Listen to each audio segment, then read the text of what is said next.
this is question 5 again. We're looking now at 5.3 and 5.4 in this video.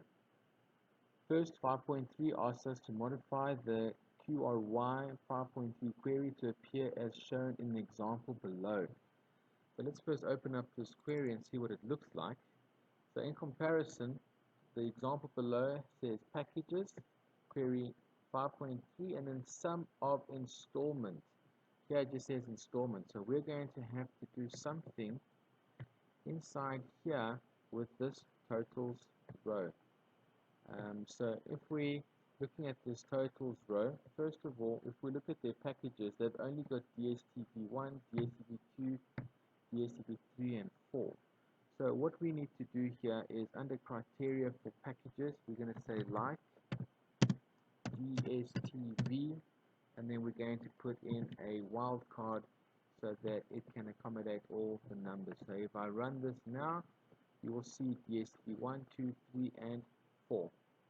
Alright, now what we're going to do here is make sure that we get the sum of installments. So inside this totals row, we click on this cell and then we say sum. So once we've done that and we click on run, you'll see sum of installment. Here are the values that we have in the example. Now it says save and close. So there we go, we save it and we can close. Now we're looking at the QRY 5.4 query and modify the query as follows. So let's open this up here. Okay, so there's the query. It says we need to insert a calculated field called discount that would display the installment amount after 10% discount has been deducted. Alright, there is something that says note discount should only be calculated for subscribers whose surnames contain 4 characters. So let's not stress about the note for now. Let's do the calculated field, and then after that we'll get back to that note. So the first thing we need to do is go into the design view, come to the next open column, and then we're going to click on the builder. Alright, so let's think about this. We need to calculate what 10% discount is of the installment and then subtract it from installment. So the first thing I'm going to do is insert my installment by double clicking on it. Then I'm going to say minus, and then I'm going to open up a bracket, and then I'm going to say here 0.1, which is my 10%, times the installment. That's going to calculate what 10% of the installment is, and it will subtract it from my main total. So I'm going to say okay there.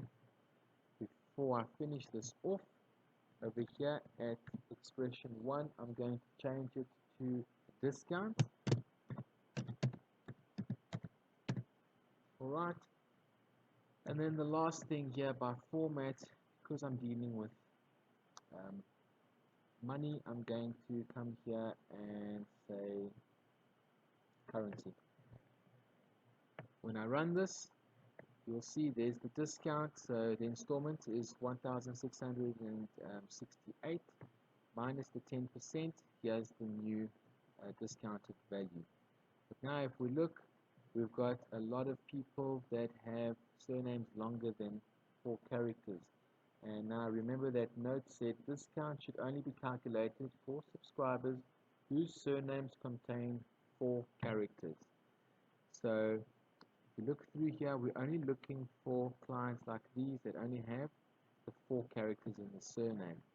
So we're going to go into our design view. Underneath the surname here, we are going to put in a function that's going to look for the length and say if this length is equal to 4, then we're good to go.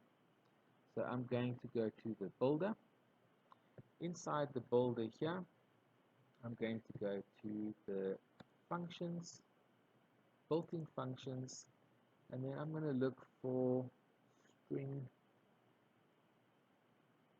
So here text, and under this text we're going to find length. So there we go. So we're looking for the length of the surname and over here I'm going to say equals 4. So the len of the surname equals 4. Okay, and there it puts that in for me, and when I run it, you can see here the surname 1, 2, 3, 4, 1, 2, 3, 4. All of these have 4. So it's only going to give me the surnames that have 4, and the calculation now shows up for only those ones. Alright guys, so that was 7 marks. It was quite a chunk of marks from the paper just with those 2 little questions. So yes, you need to read this carefully and make sure you concentrate when it comes to these little formulas within the criteria. Alright, you can save this and close. Let's move on. Well done.